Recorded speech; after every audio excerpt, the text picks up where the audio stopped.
मांगलिक सभा के अध्यक्ष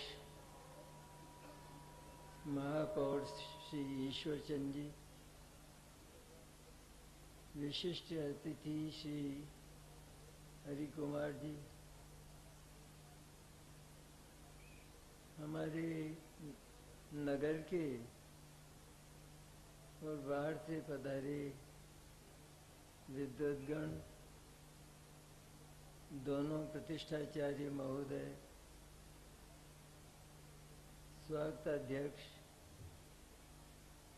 बाबू राजेंद्र कुमार जी और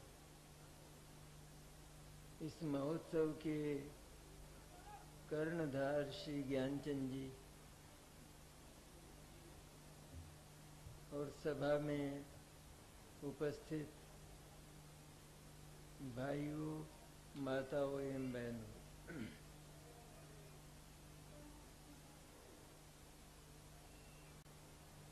हमारे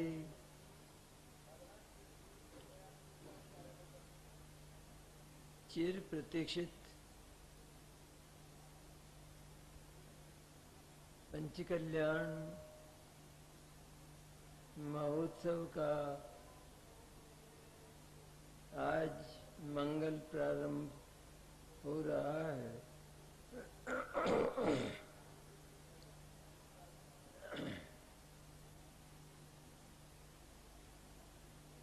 पंचकल्याण महोत्सव हमारे जैन दर्शन का सर्वश्रेष्ठ अनुष्ठान है, क्योंकि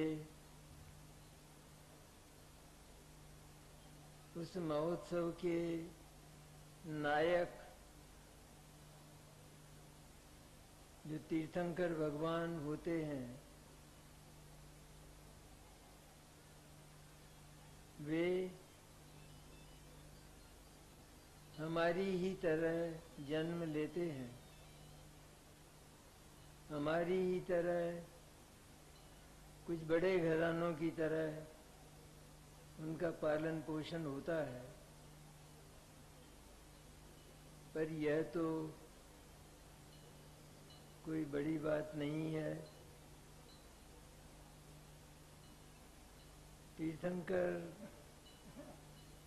का जो अंतःकरण है, विशुद्ध अंतःकरण, बाल्यावस्था से ही वह एक विशिष्ट तत्व है।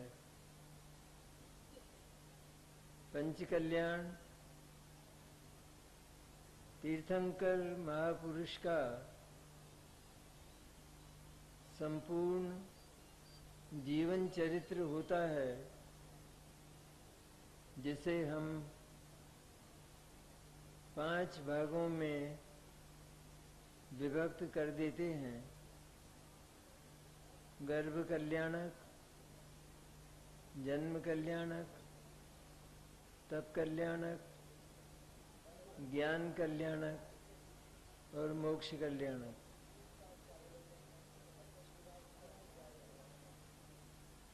पंचकल्याण महोत्सव की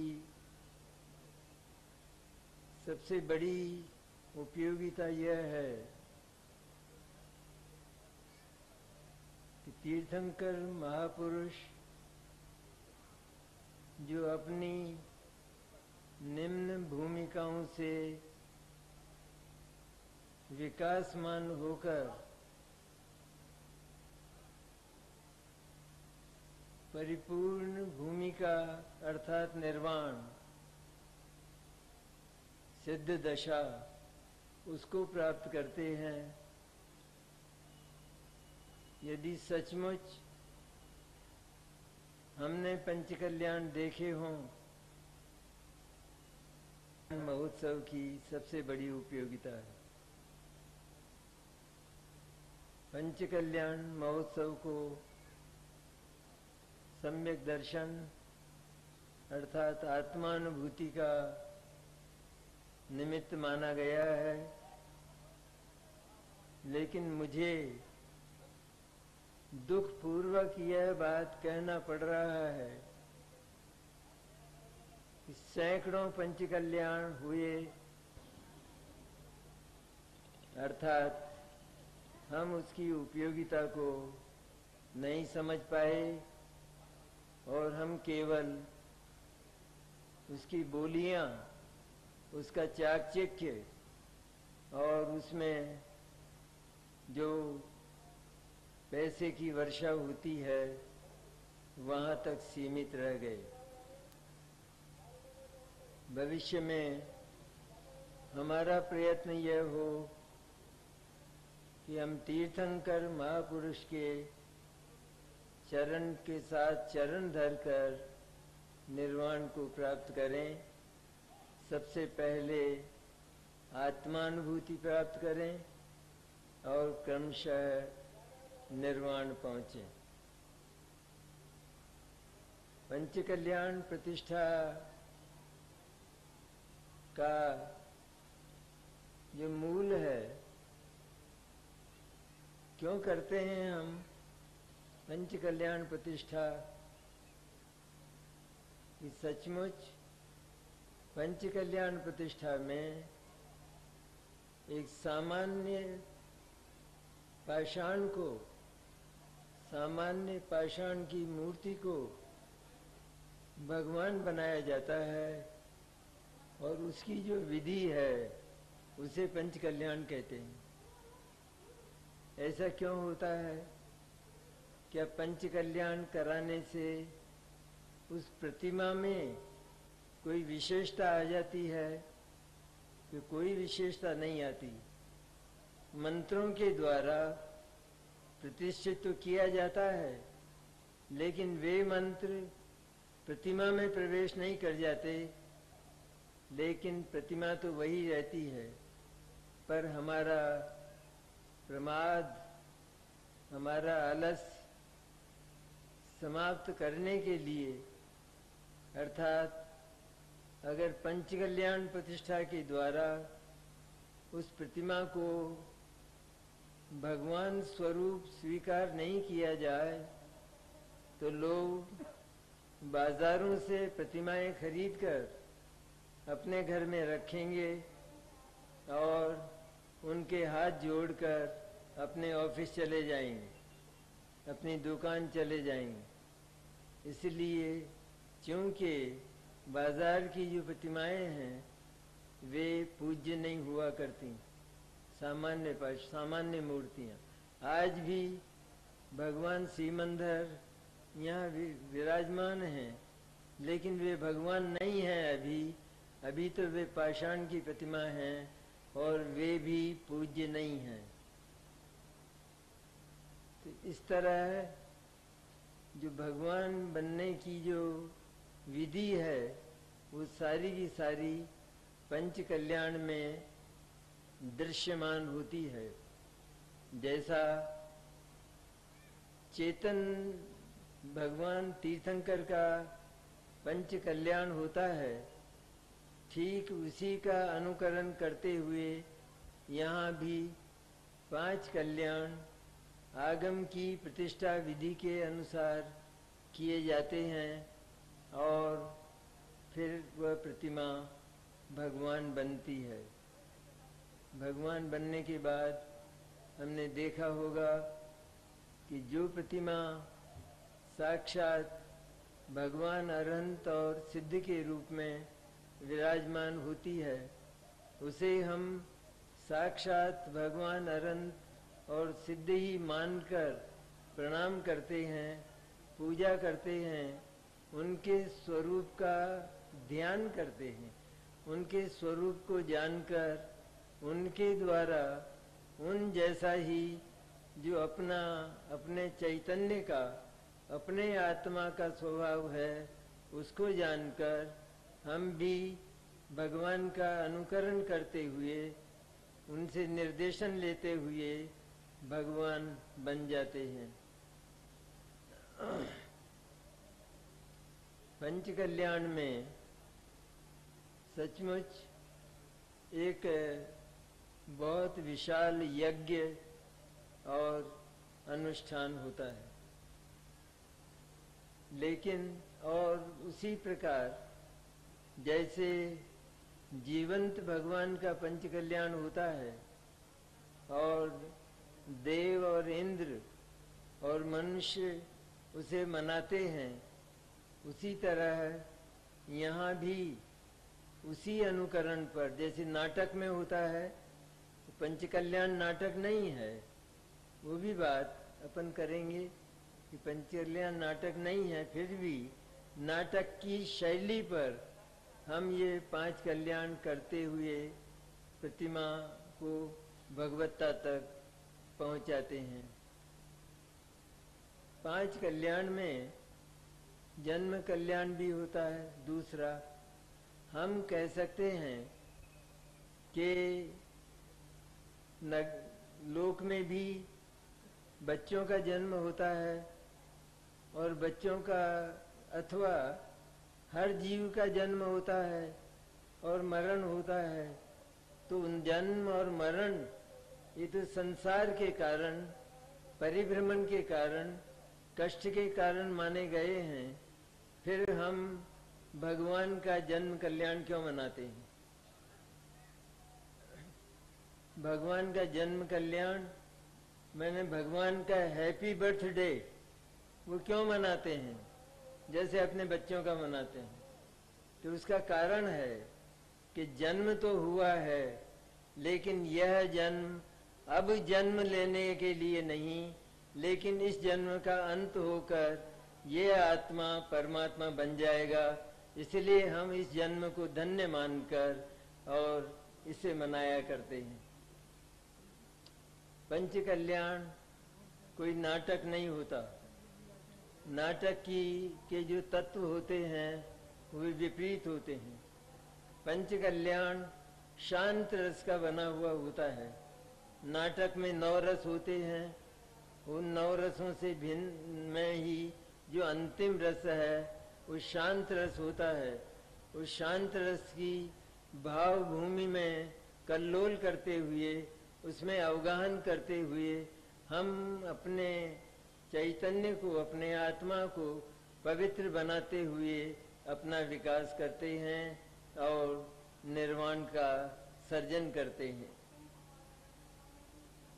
नाटक में जो बात होती है वो एक विशेष है, और वो ये कि सामान्य नाटकों में जो लोक में किया जाते हैं, उन नाटकों में जो नाट्यकार हैं, नाटक करने वाले रंगमंच पर, तो वे नाटक तो करते हैं, लेकिन वे जिस भाव का प्रदर्शन करते हैं वह भाव उनके भीतर नहीं होता। जैसे कोई लड़ाई का दृश्य है और उस लड़ाई के दृश्य में यदि सचमुच उनका भाव लड़ने का हो जाए तो दोनों व्यक्तियों में से कोई व्यक्ति मर जाएगा। इसलिए वहां पर जो नाट्यकार हैं उनकी भावभूमि बिल्कुल उस नाट्य से शून्य रहती है, और वहां बैठे हुए जो दृष्टा हैं, दर्शक गण हैं, वे दर्शक गण उस भावभूमि का आनंद लेते हैं।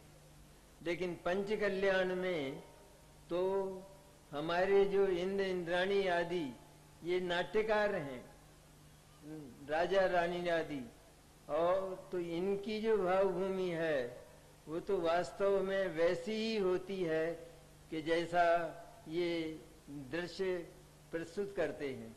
पवित्र होती है और पवित्रता को चाहते हुए ये अंत में विकासमान होकर पूर्ण निर्वाण प्राप्त करने की भावना करते हैं।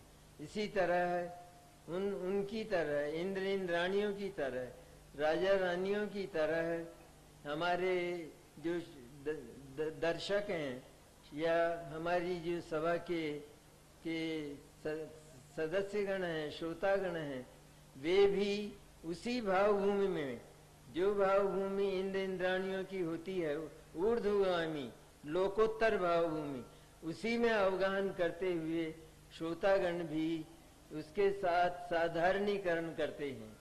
नाटक में दर्शक और नाट्यकार में साधारणीकरण नहीं होता, लेकिन पंचकल्याण महोत्सव में जो इंद्राणी आदि नाट्यकार होते हैं और हमारे जो श्रोतागण हैं, उनके भावों में साधारणीकरण होता है। यह एक बहुत बड़ी विशेषता होती है। इसलिए हम पंचकल्याण को नाटक नहीं कहते, सामान्य नाटक नहीं कहते। अब पंचकल्याण में जो इंद्र इंद्राणी तो स्वर्गों में हैं और वे तो अत्यंत पवित्र भाव वाले सम्यक दृष्टि आत्मानुभूति संपन्न पुरुष होते हैं। तो उनका अनुकरण करते हुए हम यहाँ इंद्राणियों का चुनाव करते हैं। आजकल इंद्राणियों का जो चुनाव है वो पैसे के बल पर होता है और यह बात अच्छी नहीं है, क्योंकि उसमें योग्य पुरुष सम्मिलित नहीं हो पाते हैं। लेकिन युग इतना आगे बढ़ गया है, बिगड़ गया है कि जब तक हम बोलियां न लगाएं और बोलियों से हम अपना पद ग्रहण न करें, तब तक हमको चैन नहीं मिलता। तो इस प्रकार की जो विकृति आई है, ये विकृति चलती ही रहेगी, अब बंद होने वाली नहीं है। प्रतिष्ठाचार्यों के पास भी इसका कोई उपाय या इसका कोई विधान नहीं है। लेकिन एक बात बहुत आवश्यक है, और वो ये कि यहाँ जो इंद्राणी और राजा रानी बनते हैं, तो उनकी भावभूमि बिल्कुल ही पतित हो, बिल्कुल ही निम्न कोटि की अथवा जघन्य हो, यह बात बर्दाश्त के लायक नहीं है। भले ही उन्होंने पैसे के बल पर उस पद को प्राप्त किया है, लेकिन उनकी भावभूमि सामान्य रूप से वहाँ स्वर्ग जैसे इंद्राणी की तरह तो नहीं, या राजा रानियों चक्रवर्तियों की तरह तो नहीं, लेकिन सामान्य रूप से पवित्र होनी चाहिए। उनका आचरण जैन चरणानुयोग के अनुसार होना चाहिए। वे नित्य भगवान जिनेंद्र के दर्शन करते हों, रात्रि भोजन नहीं करते हों, अभक्ष्य भक्षण नहीं करते हों। अभक्ष्य भक्षण मैंने जैसे मुख्य रूप से जिनमें अनंत जीव पाए जाते हैं, ऐसे आलू, गोभी, प्याज, लहसुन इत्यादि और गाजर, मूली इत्यादि इत्यादि, ये जितने भी जमीन के भीतर जड़ों पैदा होने वाली चीजें हैं, वे जमीन के भीतर वाला भाग, उसमें अनंत जीव होते हैं, एकेंद्रीय जीव। और उन अनंत जीवों के होते हुए भी और आगम उसका उद्घोष करते हुए भी, आगम के द्वारा हम उसे जानते हुए भी यदि हम उसका भक्षण करते हैं, तो हम यहाँ के इंद्राणी बनने लायक भी नहीं। यदि हम रात्रि भोजन करते हैं, यदि हम सचमुच खोटी कमाई अर्थात अन्याय से पैसा कमाते हैं और भी अन्याय करते हैं, तो इंद्राणी बनने का हमारा कोई अधिकार नहीं है। तो यदि इसी प्रकार द्विदल नाम का अभक्ष्य होता है, जिस चीज की ये जैन दर्शन की खोज है, ये जैन दर्शन की जैन आचार्य संहिता का बहुत बड़ा अनुसंधान है, क्योंकि वे भगवान सर्वज्ञ होते हैं और उन सर्वज्ञ की वाणी से निकली हुई ये सारी बातें हैं। इसलिए ये इसमें ये शंका नहीं करना कि ये जो आलू का टुकड़ा है, इसमें जीव कहाँ दिखाई देते हैं, तो ये बिल्कुल मिथ्या वादन है, क्योंकि उसमें अनंत जीव होते हैं। ये भगवान सर्वज्ञ ने देखा है और सर्वज्ञ की वाणी कभी झूठी नहीं होती, इसलिए उसे मानकर आलू इत्यादि जो जमीकंद हैं उनका त्याग करना चाहिए। इसी प्रकार हमारा दैनिक जीवन किस तरह व्यतीत हो कि केवल हमारा जो शुद्ध चैतन्य है भगवान सर्वज्ञ के द्वारा प्रतिपादित उस शुद्ध चैतन्य का स्मरण करते हुए बार बार उसी के विचार और उसी के विकल्प करते हुए हमारा जीवन व्यतीत हो। एक दूसरे की निंदा, एक दूसरे की आलोचना, एक दूसरे के साथ झगड़ा करना, ईर्ष्या करना, जलन करना इत्यादि दूसरों के प्रति अपने परिणामों को खराब करना और अपना आत्मशोधन नहीं करना, वे लोग इंद्र इंद्राणी और राजा रानी बनने लायक नहीं है। यदि आज भी मैं तो ये कहता हूँ कि आज भी यदि किन्हीं इंद्र इंद्राणी में इस प्रकार के अवगुण पाए जाते हैं और राजा रानी में इस प्रकार के आगम विरुद्ध और बहुत पतन के सन्मुख ये आचरण पाया जाता है, तो उनको आज भी इंद्र और इंद्राणी का, राजा रानी का पद छोड़ देना चाहिए और उनके स्थान पर दूसरा चुनाव हो सकता है। इसलिए और दूसरी एक और बात है, इंद्र इंद्राणी और राजा रानी बनने के लिए कुल की पवित्रता होना चाहिए, व्यक्ति की पवित्रता भी होना चाहिए। हमारे कुल में यदि किसी प्रकार के दुष्कर्म के कारण कोई अपवाद हो गया है तो वो अपवादग्रस्त परिवार और अपवादग्रस्त जो पुरुष है वह इंद्र इंद्राणी और राजा रानी बनने लायक नहीं है। और भगवान का माता पिता बनना तो बहुत दूर की बात है। भगवान के माता पिता तो इन सब में सर्वोत्कृष्ट पुरुष होते हैं। और मेरा तो मानना यह है, इस युग में सचमुच सारे विश्व में बना जानते हो तो करें, नहीं करना जानते हो तो उनको जो पंक्तियां दी गई हैं उन पंक्तियों को पढ़कर वे बैठ जाएं। इस प्रकार अपवादग्रस्त जीवन वाला वो इंद्र इंद्राणी और राजा रानी नहीं बन सकता।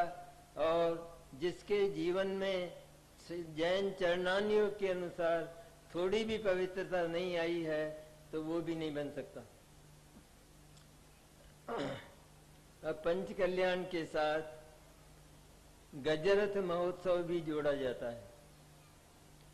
मेरा मंतव्य है कि गजरथ महोत्सव पंच कल्याण की श्रृंखलाओं की जो कड़ियां हैं उनकी कोई कड़ी नहीं है।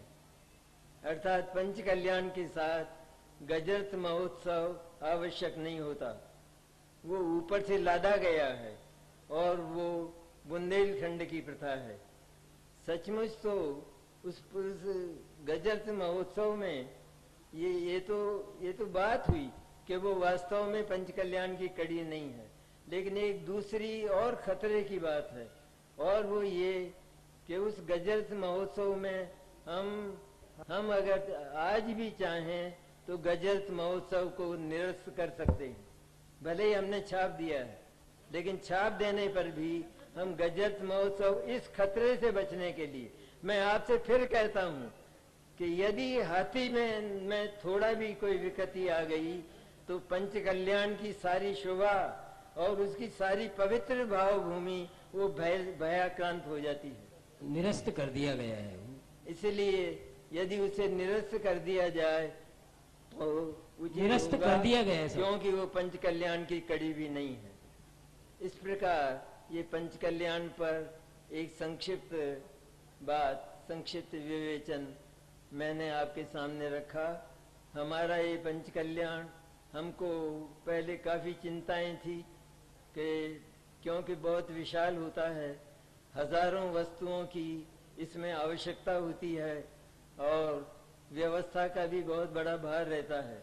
और सबसे बड़ा जो भार रहता है वो आर्थिक भार रहता है, क्योंकि इसमें 50 लाख रुपया खर्च होता है। मंदिर निर्माण और स्वाध्याय भवन निर्माण में तो खर्च होते ही हैं, उसमें तो 65 लाख रुपया खर्च हो गया और इसमें 50 लाख रुपया खर्च होता है, वो कहाँ से आवे? कोटा में तो ये बात हो नहीं सकती। इसलिए उसके लिए सारे हिंदुस्तान से काफी व्यवस्था करना पड़ता है। व्यवस्था हुई है, घबराने की और चिंता की बात नहीं है। मेरी भावना है, मंगल कामना है कि हमारा पंच कल्याण बहुत सार्थक हो और सफल हो। मेरी पुरुषों से और स्त्रियों से निवेदन है कि जैसे मैंने इंद्र इंद्राणियों के संबंध में कहा, उसी प्रकार जो हमारी सामान्य सभा में बैठने वाली जो महिलाएं हैं और जो पुरुष हैं, वे भी में और वस्त्रों में, इनमें वास्तव में जगन्य भाव भूमि से ऊपर भगवान परमात्मा की के सामने दर्शन करते हुए हम ऊंची भाव भूमि तक नहीं पहुंच पाते। इसलिए हम बहुत बड़ा खोकर आते हैं, बहुत बड़ा हम वहां पर देकर आते हैं। वास्तव में भगवान सर्वज्ञ परमात्मा वीतराग के जो बिल्कुल निरपेक्ष हैं, अकेले हैं, अकेले आनंद में ही जो निरंतर झूला करते हैं, ऐसे ही परमात्मा के सामने यदि हम जावें तो वस्त्र और आभूषणों की अदब के साथ जावें, वैसे जाने का हमको वास्तव में अधिकार नहीं है। यह एक उद्दंडता है कि हम कैसे भी वस्त्र और आभूषणों से मंदिरों में जाते हैं। तो ये सारी प्रतिज्ञाएं लेकर अगर हम उठें तो पंच कल्याण की सार्थकता है। कोटा पंच कल्याण एक आदर्श प्रस्तुत करेगा कि वहां पर स्त्री और पुरुषों ने इस प्रकार की प्रतिज्ञाएं लेकर पंच कल्याण को पवित्र, अपने आप को पवित्र और पंच कल्याण को पवित्र बनाया और उसकी शोभा बढ़ाई। इस प्रकार हमारा पंच कल्याण सफलता के साथ संपन्न हो, ऐसी मेरी भावना।